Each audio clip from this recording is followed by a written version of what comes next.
All right, so today I am going to season my carbon steel pan, and I'm going to use this burner here because it's a butane burner and the flames will lick the sides. I need to get the sides hot. I can't do this on an electric stove. So I'm going to use the electric stove to give it the initial heat.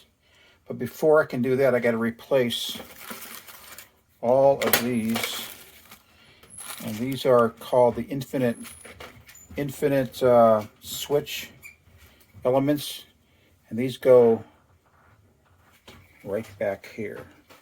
So I'll be having to take out the entire back panel, and each of these are designated for a small or large burner. So I'll be back when I get all that done. All right, I made short work of that.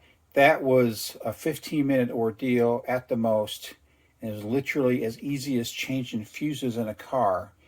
And I don't know what the appliance guys would have charged me for it, but it would not have been as cheap as I did it.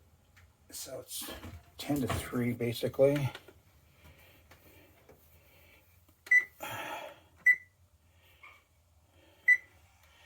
So it had a panel on the back. I made short work of it with my 1/4-inch bit, and I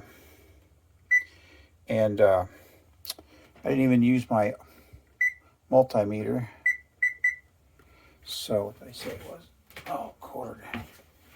Talking, not paying attention here. So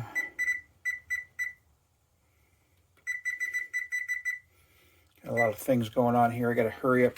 So what I want to do is I want to season this pan. I want to make a French omelet. So I'll be right back. All right, this is one of my famous low quality videos. All right, so this is the carbon steel pan, made in Spain, French style. I'm going to just clean it with this worn out sponge scratch pad and some Dawn dishwashing liquid. I don't think there's any beeswax on here. If there is, it's a very light coat. I might be able to tell, I'm not sure. So I'm just going to clean it like this. And I'm going to clean the top and bottom. Let that soap work in a little bit.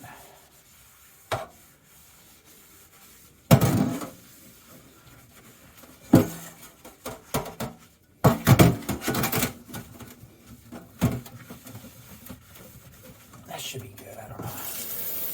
Not, I'll start over, huh?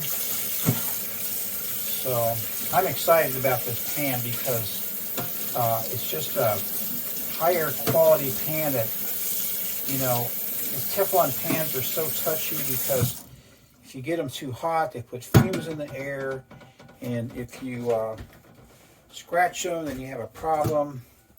And who's got time to babysit a pan, you know? You got to babysit this one a little bit, though. You can't just stack another pan inside of it and scratch the coating up. So you want to take care of that. So I've got all the residual water off there, so I'm just going to heat it on the stove. Okay, so I got the pan on high, and I'm going to add this, apply this organic safflower oil. This is refined, so the smoke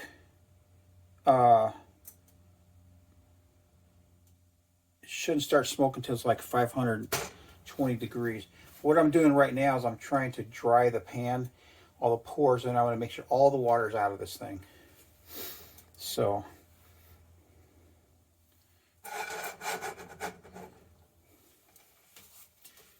I got my emissions done on my truck finally.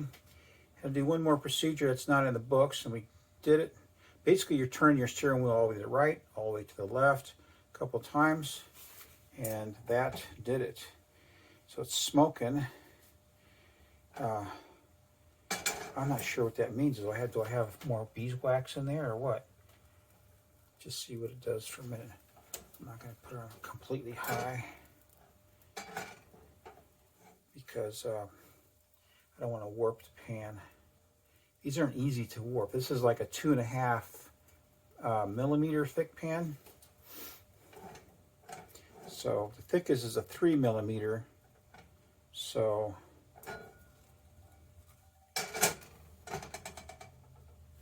turn it back up a bit like that. Now, one method is to coat it with the oil, let it smoke, take it off, let it cool completely. And another method is to coat it and put it in the oven at 400 degrees for an hour. I don't want to do that, it's too hot in here. So we're going to try it the other way.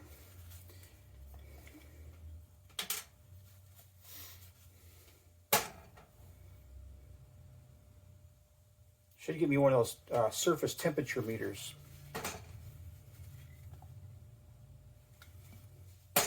All right, here comes the safflower oil. It's kind of sticky. Not sure what that means.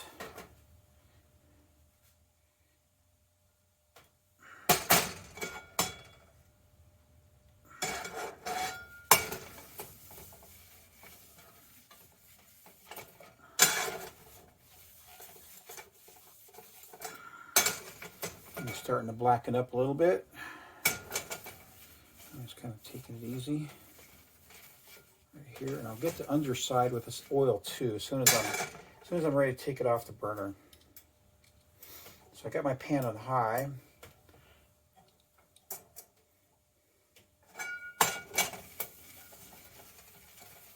So let's get it smoking, and I will take it off.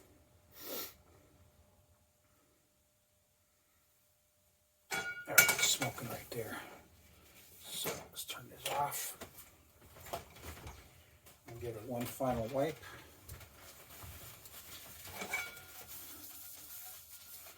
That way there's no drips, no runs, nothing like that. Now let's do the underside.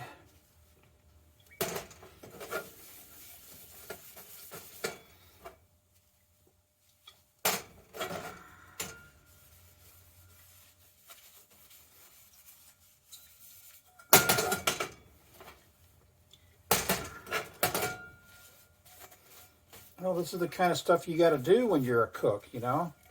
I mean, we went out last night to a restaurant, and it was so sorry I sent 2 dishes back. This is supposed to be a good place. So either people that are doing reviews don't know anything about food, which is highly likely, or something, or I'm too picky. But I'll tell you what, I know what food's supposed to taste like. All right, we're going to let that sit there for a while. I'll be right back. All right, I forgot. I wanted to do one more test. I'm going to do the egg test with no oil. So there's no oil in there. I did wash this and add another coat of the safflower oil, so just so you know.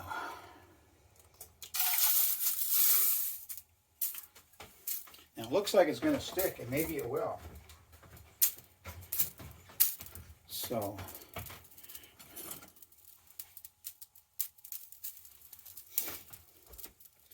let's just give it a second. And if I can get it off there, am I going to be slick enough to actually turn it over?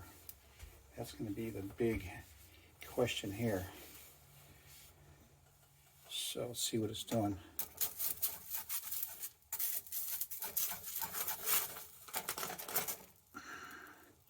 So let it set up a little bit more. Might be too hot.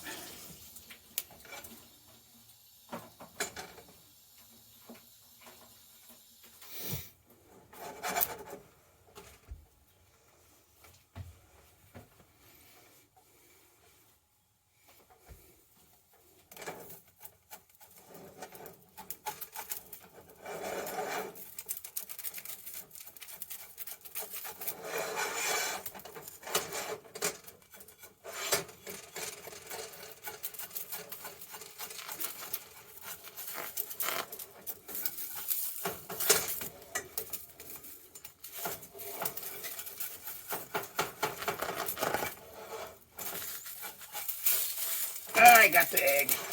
It's stuck though. I think it was a combination of not being seasoned properly and the heat was too high. But yeah, I'll season this again a little bit later. But just imagine you have this pan, you're out in the woods, you have no fat to cook on, you have an egg. you're starving. You know, at least you have a fighting chance.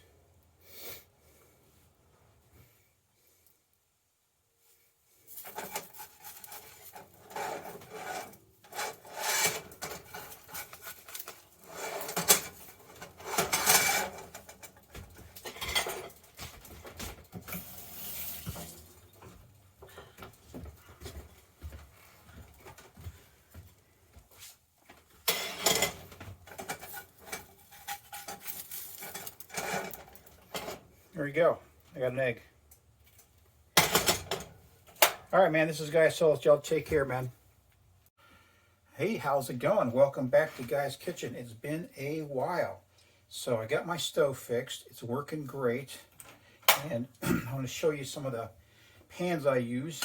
This is my egg pan. I just use this for cooking eggs, like over easy eggs.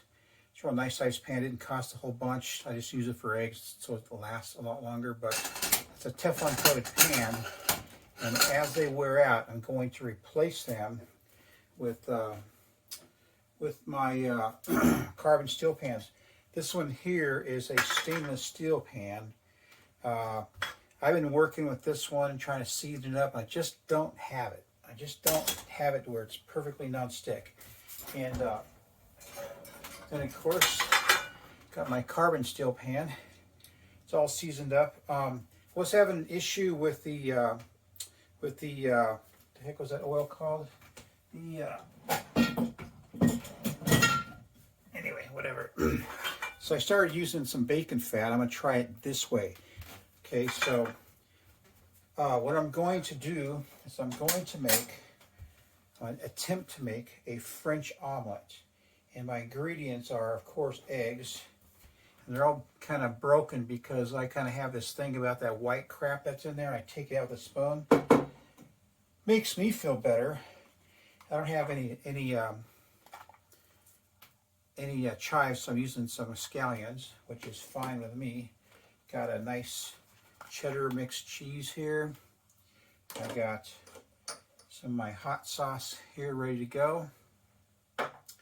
I have some homemade Ghee butter, about 3/4 of a teaspoon, and the secret ingredient is water, and I'll show you how that works. So first thing you want to do with this is get it going. Now this little burner here is really slick. It's got the little butane cartridge right here, as you can see, and it's really cool because it's portable. You can find these canisters everywhere, and it's pretty nice. This one here, though, doesn't register when you turn it between medium and high so much. It takes a little bit of you gotta, like if I have it on high right now, I have to turn it all the way to low and then back up because it doesn't work like a regular stove. I have in my site another type of burner like this. It's not butane though. So this is what I'm going to do. I'm going to whip up my eggs while this is working. Add a little bit of salt because that helps break up the protein, makes it for a better egg. Add a little bit of pepper. And I'm just going to whip it with a fork.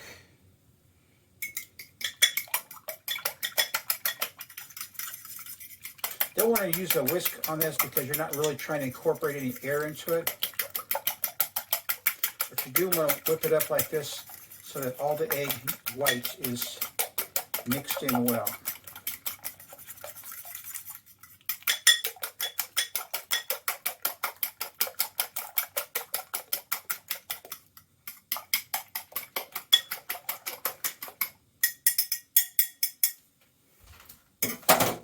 All right, so let's get my gear in here. Gear is a ghee, I can't remember what it's called. My memory is failing me these days, boys and girls. So that's that. Now if you're using regular butter on this, as soon as it stops sizzling, which means all the milk fat and all the water is evaporated, and that's when you add your egg. Pan's nice and hot, add the egg. Now, first thing you want to do is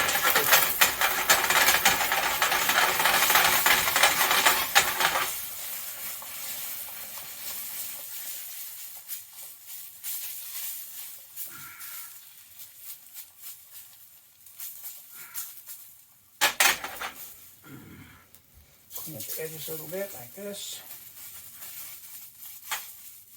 And some people use the spatula and go back and forth, but I don't find it necessary so much. Just as long as the pan isn't sticking. See, now it's starting to come together really nice. So I'm going to add my greens and my cheese.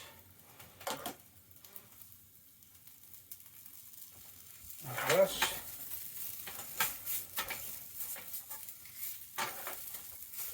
Turn it off. Like that. Now, got my plate over here. My plate right here. So what I'm going to do, I'm going to tip this up just like this. And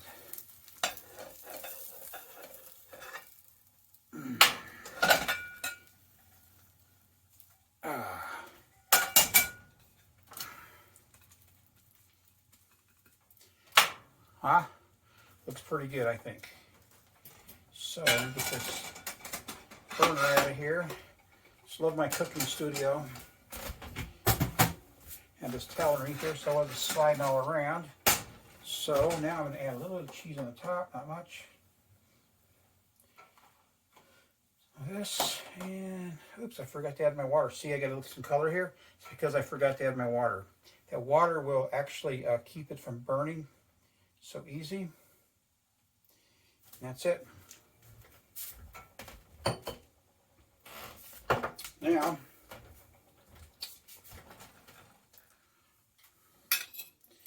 show you what it looks like on the inside.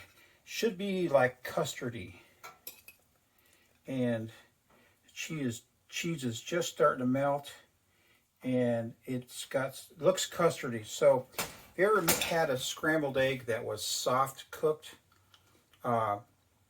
then this is how it's going to be. The egg should be soft, should be moist, should be very, very moist, and that's how it's done. So this is it, man. This is my style of a French omelet with country sausage that I made, a tortilla, and some of my homemade hot sauce. Y'all take care, man. Later.